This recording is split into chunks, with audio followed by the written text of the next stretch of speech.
Stick 'em up!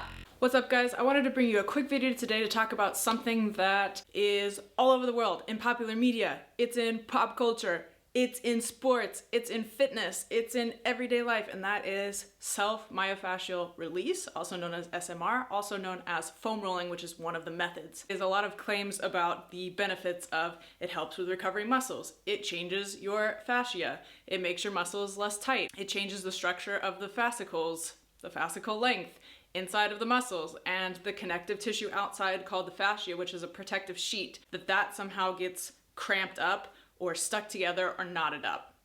And that through foam rolling or other SMR techniques, we can actually loosen that and allow the pain to go away. Now, me as a scientist, I obviously dug into the research because I always want to know what we're training and why, how that all works. And a lot of the claims that were being brought up didn't quite seem to be scientific enough and in line with what we know about human physiology, specifically that fascia does not get stuck together. What we found out is that foam rolling does not do the following. It doesn't actually change any structures. So of the marketing claims that have been made about foam rolling and self-myofascial release techniques, I was even crazy and sawed off a piece of a PVC pipe in college and made that my foam roller because pain. But it doesn't change the structure. It doesn't change muscle hardness. It doesn't change anything about the fascicle length. It doesn't change our fascia either. It doesn't have any long-term effects, but it also doesn't improve or take away anything from performance. What SMR does, or foam rolling does, is increases the blood flow to that area, which we're not really sure because we need more research in this area, but it might indirectly, very indirectly, aid in recovery because more blood flow to that area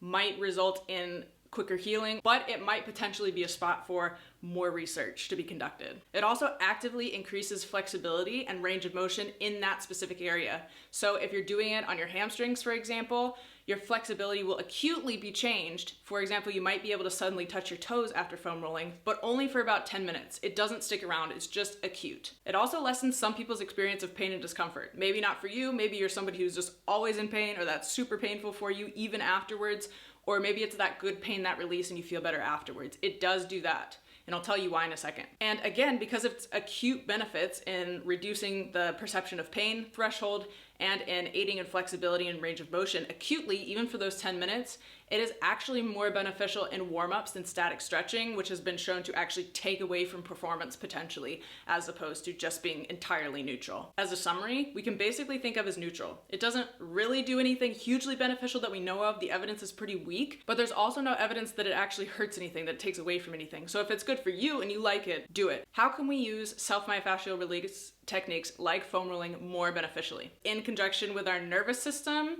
by pushing on those muscles, by rolling on those muscles, we get that, like I said, 10 minutes of acute relaxation because our nervous system is attached to our muscles and those nerve impulses actually are what make our muscles move. So we send almost a signal in reverse to our brain to tell our nervous system to relax that area.